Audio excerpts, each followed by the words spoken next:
और right to recall की बात सबसे पहले भारत में किसने कही थी?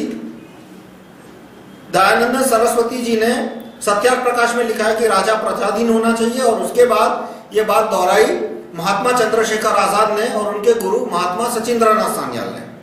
महात्मा चंद्रशेखर आजाद और महात्मा सचिंद्रनाथ सान्याल ने 1925 में कहा था कि हम जिस गणराज्य की स्थापना करना चाहते हैं उसमें राइट टू रिकॉल होगा, क्योंकि राइट टू रिकॉल ना हुआ तो डेमोक्रेसी मजाक बन के रह जाएगा। और यहाँ सुब्रमण्यम स्वामी कहते हैं कि right to recall prime minister बकवास कंसेप्ट है, यानी कि हर हाल में सुब्रमण्यम स्वामी चाहते हैं कि कांग्रेस की सरकार 2014 तक चालू रहनी चाहिए।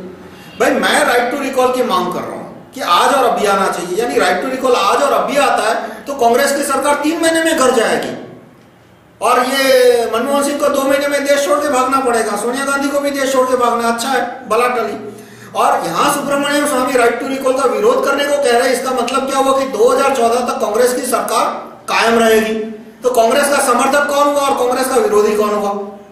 लेकिन ये बात अनुभक्तों को शायद आंख खोलने के बाद समझ में आएगी। तो आप दूसरा एक और प्रश्न पूछिए स्वामी जी, सुब्रमण्यम स्वामी को, कि right to recall prime minister का आप क्यों विरोध कर रहे हो? यदि right to recall prime minister आता है तो मनमोहन सिंह को हम 3 महीने में घर भेज सकते हैं, तो आपको प्रॉब्लम क्या है इसमें? और दूसरा कि सुब्रमण्यम स्वामी हमेशा मनमोहन सिंह की तारीफ करते हैं। आप अंधभक्तों को पता ना हो तो देख लीजिए उनके स्टेटमेंट, आप गूगल कीजिए सुब्रमण्यम स्वामी मनमोहन सिंह, और आएगा कि वो बार बार कहते हैं कि मनमोहन सिंह ईमानदार आदमी है, मनमोहन सिंह नेक आदमी है। भाई सर से पांव तक ये IMF का एजेंट है, वर्ल्ड बैंक का एजेंट है, मल्टीनेशनल कंपनियों का बिका हुआ खरीदा हुआ आदमी है। इस आदमी की वो तारीफ कर रहे हैं और वो चाहते हैं कि ये सरकार है वो हर हाल तक मई 2014 तक चालू रहे। तो इसमें तो देश का नुकसान बढ़ाने की बात हुई। मैं तो राइट टू रिकॉल लाने की बात कर रहा हूं ताकि इस कांग्रेस को हम 3 महीने के अंदर घर भेज सके, और वो राइट टू रिकॉल का विरोध करते हैं कि भाई 2014 तक चालू रहेगा। उसके बाद आप दूसरा सवाल पूछिए कि भाई राइट टू रिकॉल लोकपाल का आपने क्यों विरोध किया? राइट टू रिकॉल लोकपाल यदि नहीं हुआ तो क्या होगा कि 2012 में लोकपाल का कानून पास होगा, तो कांग्रेस अपने चमचों को लोकपाल बना देगी। जो भी लोकपाल में 7 या 12 लोग हैं, जन लोकपाल में 11 लोगों की कमेटी है, सरकार की लोकपाल में शायद 7 या 8 लोग, जो भी है 7 लोगों या 11 लोगों को से ज्यादा फर्क नहीं पड़ता। कांग्रेस अपने चमचों को लोकपाल की कुर्सी पे बिठा देगी तो राज करेगा लोकपाल, यानी कि कांग्रेस लोकपाल के द्वारा 2017 तक राज करेगी यदि राइट टू रिकॉल लोकपाल नहीं हुआ तो। और इसीलिए मैंने राइट टू रिकॉल लोकपाल की मांग की, ताकि कांग्रेस अपने चमचों को लोकपाल बनाती है तो हम राइट टू रिकॉल लोकपाल के द्वारा उन चमचों को निकाल सके।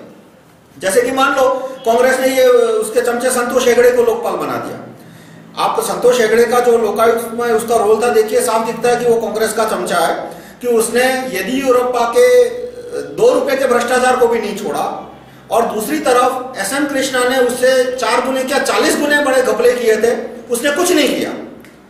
और यहाँ एंड में उसने ये स्टेटमेंट दिया कि SM कृष्णा ने बहुत ही चालाकी से घपले किए थे इसलिए मैंने कोई एक्शन नहीं लिया। ये क्या बकवास है?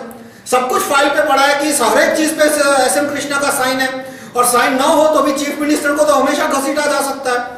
बड़े घपलों में, छोटे घपले की बात नहीं कर रहा, जो माइनिंग के और जो मिलों की मील जमीन SM कृष्णा ने इंफोसिस और बहुत सारी कंपनियों को फोकट के भाव दी थी, मुफ्त के भाव दी थी, उसमें यह देखे कि भाई चीफ मिनिस्टर की जिम्मेदारी बनती है कि इस तरह के घपले ना होने दे। वो चीफ मिनिस्टर को घसीट सकते थे, जिस तरह से येदियुरप्पा को 1-2 दिन जेल जाना पड़ा या तो कम से कम उनको बेल के लिए अप्लाई करना पड़ा, वही हाल वो SM कृष्णा का कर सकते थे। लेकिन संतोष हेगड़े ने वो कुछ नहीं किया। क्यों? क्योंकि कांग्रेस ने उनको प्रॉमिस दिया कि हम आपको लोकपाल बना देंगे। 2012 में 7-15 लोकपाल की नियुक्ति होने वाली है। तो इस तरह से यदि राइट टू रिकॉल लोकपाल ना हुआ तो कांग्रेस अपने चमचों के द्वारा अपने चमचों को लोकपाल बना के 2017 तक राज करेगी। और ये टालने के लिए, ये कम करने के लिए मैंने राइट टू रिकॉल लोकपाल की मांग की। तो आप खुद अब सुब्रमण्यम स्वामी से पूछ लीजिए कि उन्होंने राइट टू रिकॉल लोकपाल का क्यों विरोध किया। तो इससे मैं समापन करूंगा कि पहले मैंने जो 1990 बात की वो 100% सच है। उससे यदि स्वामी जी की सुब्रमण्यम स्वामी की बदनामी होती है तो गलती सुब्रमण्यम स्वामी की है, मेरी नहीं है। उन्होंने वाजपेयी सरकार ने अच्छा काम किया था, पोखरण 2 का अच्छा काम किया था, मैं उसको सपोर्ट करता हूं आज भी।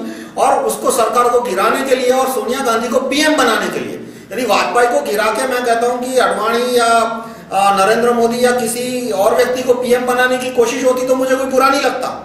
पर उन्होंने वाजपेयी को गिरा के सोनिया गांधी को प्रधानमंत्री बनाने की कोशिश की, जो हर हाल में माफ नहीं करना चाहिए। ये मुझे गाली दी होती और मुझे थप्पड़ मारा होता तो मैं माफ कर देता। ये तो उन्होंने देश के साथ गद्दारी की है, मैं क्या माफ करूंगा उसको। और तो इसके बारे में आप और जानकारी इकट्ठी कीजिए और उनकी आज की जो भूमिका है उस पर थोड़ा गौर दीजिए कि वो उन्हें कहो कि 15 दिन के अंदर वो सोनिया गांधी के खिलाफ अदालत में सबूत पेश करें। 15-20 दिन के अंदर सोनिया गांधी का फॉल्स एफिडेविट का केस रीओपन करा के जज को बोले कि 15 दिन के अंदर जजमेंट दो, क्योंकि अब तो सारे फैक्ट बाहर हो चुके हैं।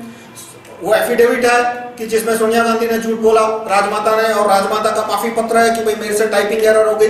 तो 15 दिन से ज्यादा नहीं लगना चाहिए जजमेंट में। और अंत में उनसे कहो कि वो ए राजा की पब्लिक में नार्को टेस्ट होनी चाहिए, ये डिमांड वो मीडिया के सामने रखे और अदालत के सामने रखे। ये 3 सवाल आप पूछेंगे तो आपको पता लग जाएगा कि कौन मल्टीनेशनल कंपनी का एजेंट है और कौन